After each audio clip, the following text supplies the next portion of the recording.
Olá, alunos! Boa noite. Então, conforme a gente tinha combinado, estou fazendo a gravação aqui do vídeo. Como a plataforma ela não gravou, né? Então, eu estou fazendo esse vídeo aqui para vocês que não conseguiram assistir a aula. Isso aqui é só para a gente relembrar a distribuição de pontos. 40 pontos vão ser distribuídos na plataforma, 10 no fórum, 2 provas de 15, 60 pontos de aula remota. Toda aula a gente vai distribuir pontos.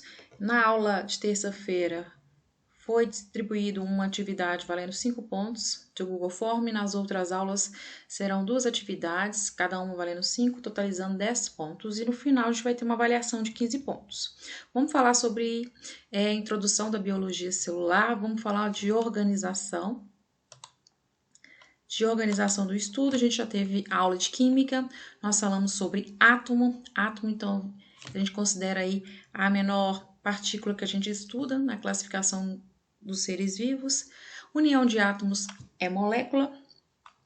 A gente tem organos ou organelas, que são partes das células, como se fossem órgãos da célula.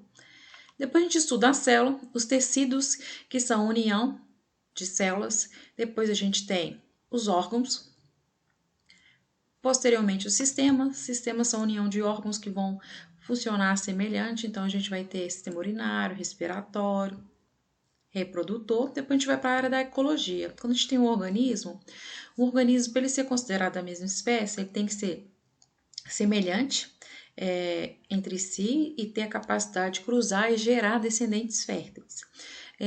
Então, quando a gente fala que os seres eles são da mesma espécie, a gente vai ter alguns nomes relacionados a conceito de ecologia. Então, quando o ser ele é da mesma espécie e eu tenho vários deles e ele está no mesmo local, eu dou o nome de população. Aí, quando eu tenho seres de espécies diferentes, eu dou o nome de comunidade. E quando eu tenho um conjunto de seres vivos com não vivos, aí eu dou o nome de ecossistema. E aí, quando eu tenho vários ecossistemas, eu vou ter algumas variedades de biomas, e depois a gente consegue estudar o nosso Brasil Central. Vamos para as áreas da biologia. A bioquímica estuda as moléculas, então a gente vai estudar as moléculas que compõem o nosso corpo. Citologia é o estudo das células e estruturas celulares. Histologia é o estudo dos tecidos. Anatomia é o estudo da estrutura dos órgãos que compõem o organismo, e fisiologia vai ser o funcionamento dos órgãos e do sistema do nosso corpo. Vamos falar sobre a história da biologia celular. Então, a história da biologia celular, na realidade, ela acompanhou a história do microscópio, né? Que o primeiro microscópio foi criado em 1595. Então, aí, a partir disso, a gente consegue ter a observação da célula, que é a unidade estrutural e funcional dos seres vivos. Quase todos os seres vivos eles vão ser formados por célula. O único ser vivo que não é formado por célula é o vírus. Então, aqui a gente tem um exemplo de um microscópio óptico comum ou composto, que o aumento dele pode ser até 2.000 vezes. A gente consegue observar células vivas ou mortas fixadas, igual esses exemplos aqui. E a gente tem o microscópio eletrônico, que ele tem um aumento maior, de 160.000 vezes, e a gente pode observar a ultraestrutura celular. A gente consegue ver aqui a estrutura dessa bactéria e a estrutura desse piolho. A primeira lei da teoria celular é que todos os seres vivos são constituídos por célula. Porém, né, a gente tem os vírus, que pela maioria dos cientistas não é considerado um ser vivo. Eles são considerados seres acelulares. Porque eles não têm célula, porém eles têm material genético. Por isso eles conseguem se reproduzir. Eles são parasitas intracelulares obrigatórios. Eles precisam de um metabolismo para conseguir se reproduzir. Nós temos seres celulares, que eles podem ter uma célula mais simples, que é a procarionte. Eles podem ser unicelulares, ter só uma célula, como as bactérias e as cianobactérias. E a gente tem uma célula mais completa, que é chamada de eucarionte. Os seres podem ser unicelulares, que são os protozoários e algumas algas, ou eles podem ser pluricelulares, com várias células, são os animais, os vegetais, etc. Então, vamos falar que forma e tamanho das células. O que acontece? A gente vai ver uma estrutura didática da célula adiante, que é muito comum para a gente aprender as organelas, qual que é a funcionalidade. Só que cada célula ela vai ter uma forma dependendo da sua função. Aqui eu tenho duas células diferentes. Eu tenho aqui uma hemácia que tem essa forma de disco e não tem núcleo, né? Ela tem uma durabilidade em torno de 3 meses e ela tem a função aí de auxiliar no transporte de gases e de nutrientes, graças a uma proteína que ela carrega, que é a hemoglobina. Já o neurônio, ele tem um complexo, né, de ramificações e ele é importantíssimo aí para a realização das nossas atividades, né? A partir dessas ramificações são passados sinais nervosos que nós chamamos de sinapses. Então, por isso que a gente tem que ter essa ideia de que a forma da célula vai variar com a função que ela apresenta. Aqui a gente tem uma célula simples, que é a célula que a gente chama de procarionte. Quem vai ter elas são as bactérias. Então, a gente tem aqui estruturas básicas em volta, a gente vai ter uma membrana plasmática. Aí no centro, a gente não tem núcleo na célula procarionte, a gente tem um material genético, ou nucleóide, ou DNA, ou RNA, que ele fica jogado aqui de qualquer forma no citoplasma, não tem uma organização. O citoplasma é essa parte aqui meio amarelada, e a gente vai ter uma única organela, que são os ribossomos. Agora nós vamos conhecer a célula completa, que é a eucarionte, essa célula aqui é animal, né? A célula eucarionte, ela vai ter o diferencial, que é o núcleo organizado, e além disso ela tem um envoltório nuclear, que a gente chama de carioteca. Então ela vai ter a membrana em volta que protege, né? E auxilia no funcionamento da célula e várias organelas. Nós temos aqui essa próxima do núcleo, o retículo endoplasmático rugoso, que ele é cheio de bolinhas rosas, que são os ribossomos. Depois nós temos aqui o retículo endoplasmático liso, temos aqui o complexo de Golgi, aqui a gente tem a mitocôndria, nós temos os centríolos, vacúolos, lisossomos. Nós vamos aprender as funções dessas organelas na aula 3. E aqui a gente tem uma célula vegetal. Essa célula vegetal, ela é eucarionte, ela é completa também. E a gente tem um diferencial da célula animal para a vegetal, que é a parede celular. Além da membrana plasmática, elas vão ter uma parede celular que dá esse formato retangular. E, além disso, ela vai ter várias organelas, porém uma organela que tem na célula animal ela não vai ter, que é o lisossomos, e ela vai ter uma a mais, que é o cloroplasto, que é essa estrutura verde aqui, que dentro tem a clorofila, que é responsável aí pela produção do alimento das plantas, pela fotossíntese. Então, esse é o diferencial da célula vegetal para animal. A parede celular, que a vegetal vai ter, o cloroplasto, e a célula animal tem os lisossomos, que a célula vegetal não vai ter, mas em contrapartida ela vai ter esse vacúolo aqui, que vai realizar a função semelhante. Vamos conhecer os reinos. Os seres vivos, eles são classificados em reinos. O reino monera, nós vamos ter as bactérias e cianobactérias. No reino protísteo, nós vamos ter algas e protozoários. No reino fúngico, nós vamos ter os fungos. No reino plantae, as plantas. E no reino animal, os animais. Vamos lá. E como que é a forma de alimentação dos seres vivos? Elas podem ser autotróficas, que eles conseguem produzir o próprio alimento, ou heterotróficas, não têm a capacidade. Então, as bactérias, a maioria são heterotróficas, vão retirar o alimento do meio, porém, existem algumas que conseguem produzir o próprio alimento, que são chamadas tróficas.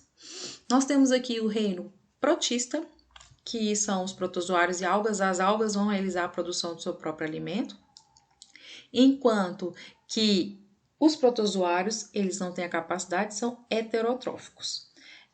Os fungos também não têm a capacidade de produzir o seu próprio alimento, então são heterotróficos. As plantas já conseguem produzir o seu próprio alimento e os animais não conseguem também produzir o próprio alimento. Vamos lá para alguma diferença entre senso comum e a ciência. Os conhecimentos do senso comum, gente, se baseiam na experiência cotidiana das pessoas, na chamada experiência de vida. Se distingue da experiência científica, que é feita com planejamento rigoroso e método. Vamos lá, o senso comum, de forma geral, né, são alguns casos que se tratam de experiências pessoais, que a gente adquire aí pessoa por pessoa, ou experiências partilhadas aí por membro da nossa família ou membro da comunidade. Vocês devem conhecer algum, por exemplo, tem pessoas que tem o uso cotidiano de boldo ou de outras ervas para qualquer tipo de dor, né? Que para algumas pessoas pode adiantar e para outras não. Então, isso é um senso comum. Ou quando alguém te recomenda alguma coisa, estou com dor de cabeça, coloca batata na testa, vai auxiliar na sua dor de cabeça. Só que isso não é uma ciência comprovada, né? Isso é um senso comum, compartilhamento de experiências. Para algumas pessoas funciona, mas não tem. É um verídico de estudo mesmo. Então, aqui a gente tem uma charge falando sobre o senso comum. O senso comum é como se fosse uma fórmula, né? Tem uma única versão, tem alguns estereótipos, é superficial, tem um controle. E a gente deu alguns exemplos aqui básicos, mas a gente tem vários outros exemplos que podem ser relacionados com o senso comum. Vamos falar aqui sobre o método científico. O método científico, gente, é um método que todo estudo tem que passar, né? Então, o método, na verdade, é uma metodologia, que é um estudo de métodos que são utilizados no processo de conhecimento. Então, quando a gente vai procurar a resposta de algo a partir de estudos, a gente tem que passar por esse método científico. Então, é um método exatamente um caminho percorrido. Então, primeiro a gente observa do que a gente quer estudar, a gente elabora um problema acima disso, a gente levanta hipóteses que são possíveis respostas, a gente faz a experimentação, analisa os resultados e chega à conclusão. Trouxe aqui uma analogia para a gente entender um pouquinho melhor. Então, eu vou observar o que eu quero tratar, eu vou elaborar um problema, eu vou ter hipóteses, possíveis respostas. Vou experimentar e vou analisar os resultados. Deu certo? Opa, tem minha teoria. Não deu certo? Vou ter que fazer de novo. Então, eu volto, refutação, e vou para outra hipótese. Vamos lá. Imagina o seguinte, eu quero descobrir se todas as plantas realmente precisam do sol para realizar a fotossíntese, ou se luz artificial eu consigo ter a realização da fotossíntese. Então, eu vou observar, eu vou elaborar o problema é, todas as plantas realmente precisam da luz do sol ou pode ser artificial? Vou levantar hipóteses, vou pesquisar em artigos científicos, em estudos que outras pessoas já fizeram e a partir daí eu vou ter meus chutes, minhas possíveis respostas. Vou fazer meu experimento e vou analisar os resultados. Deu certo? Opa, tem minha teoria, então meu trabalho tá ok. Agora vamos falar de uma teoria, né, que é o Big Bang. O Big Bang foi que deu origem à expansão do universo, né, a partir do seu estado inicial de autocompreensão, uma explosão repentina. O resultado foi, né, uma violentíssima explosão que deu origem aos planetas e estrelas. Essa é a teoria mais aceita, né, do surgimento do universo. Existem várias, mas a mais aceita é a do Big Bang, que deu origem ao nosso sistema solar. Nosso sistema solar é composto por 8 planetas e a estrela. A origem do sistema solar, gente. A teoria mais aceita atualmente é sobre a origem do sistema solar, é que o Sol e seus planetas são originados de uma nuvem de gases e poeira semelhante a muitas que existem em outros locais do universo. Nós sabemos e vimos na disciplina de Química que tudo é feito de energia.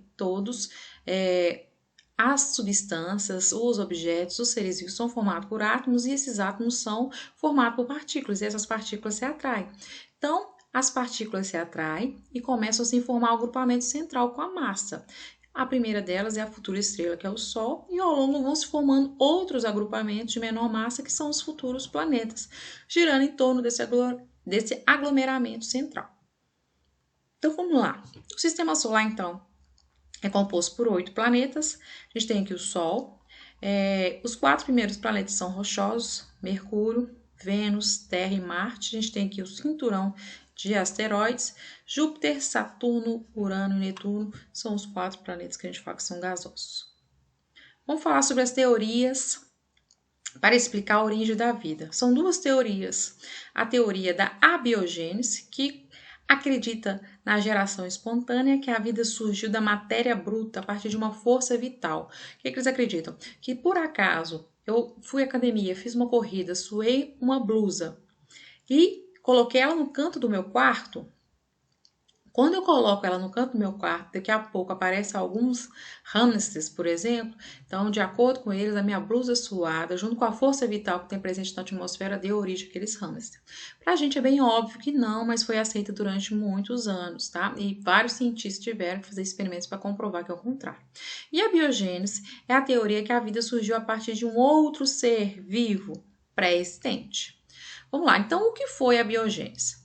Segundo Aristóteles, que foi o criador, o autor da biogênese, ele afirma que as espécies surgem por geração espontânea, ou seja, existem diversas formas que dariam origem a diferentes espécies. Isto é, segundo ele, os organismos poderiam surgir de uma massa morta, segundo o princípio ativo, por exemplo, e nascer um rato com a combinação de uma camisa suja e um pouco de milho. Então, essa camisa suja e um pouco de milho daria origem a ratos, junto com a força ativa, o princípio ativo que está presente na atmosfera. De acordo com Aristóteles, essa teoria é chamada de abiogênese.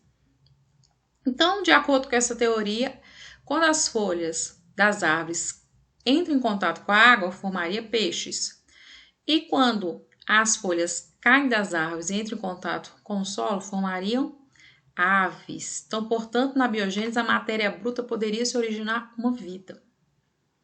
Vamos lá para a gente conhecer, então, os defensores da biogênese, que gostariam de derrubar a teoria da biogênese. Vamos falar do Francesco Redi, que é conhecido pela sua experiência realizada em 1668, que se considera um dos primeiros passos para a derrubada da biogênese. Ao saber do seu tempo, ele considerava que as larvas se formavam naturalmente a partir da carne em putrefação, que é a carne podre.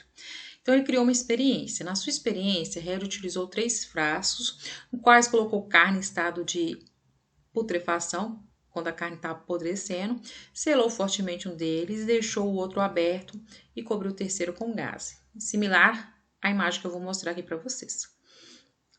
Colocou então a carne apodrecendo nos 2 vidros, um ele tampou e o outro ele deixou aberto. O que ele tampou, as larvas ficaram na borda. E o que ele deixou aberto, as larvas entraram. Então ele falou, ó, então aqui, ó, minha teoria está comprovada, não surgiu da carne podre não, apareceu. E aí o Aristóteles e os outros que acreditavam nessa teoria falou que não, de acordo com o experimento dele, isso não está correto. Por quê? Ele tampou e o princípio ativo que está presente na atmosfera não entrou em contato com a carne, então por isso o experimento dele não foi aceito. Então a gente vê aí com outro defensor da biogênese, com um experimento um pouquinho diferente.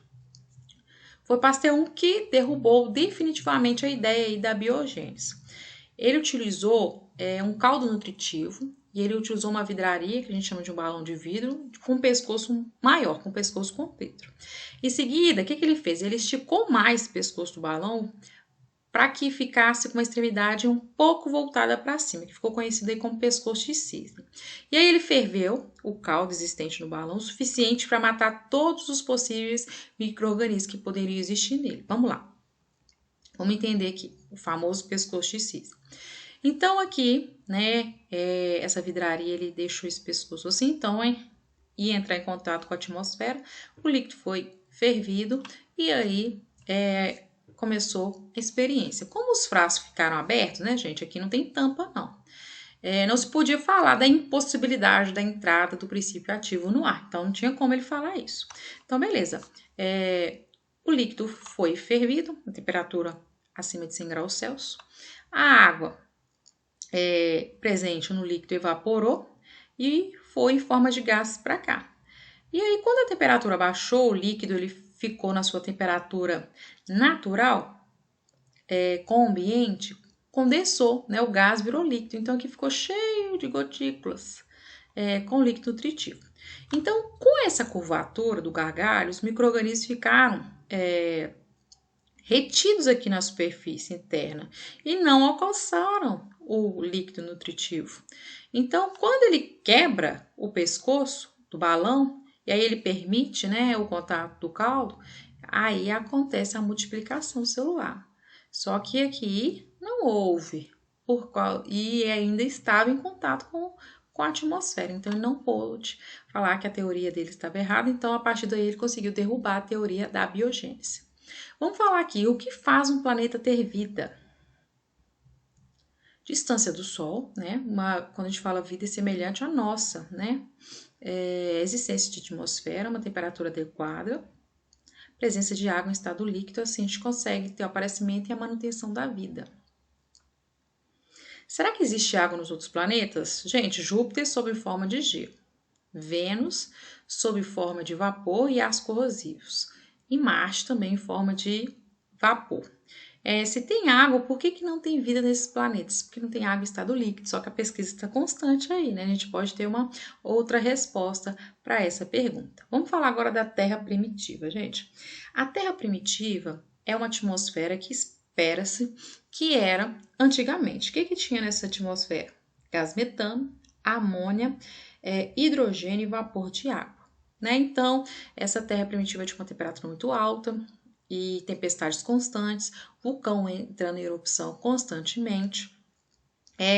Não era um ambiente apropriado para haver vida, né? E tinha esses principais elementos, que era o carbono, o hidrogênio, o nitrogênio.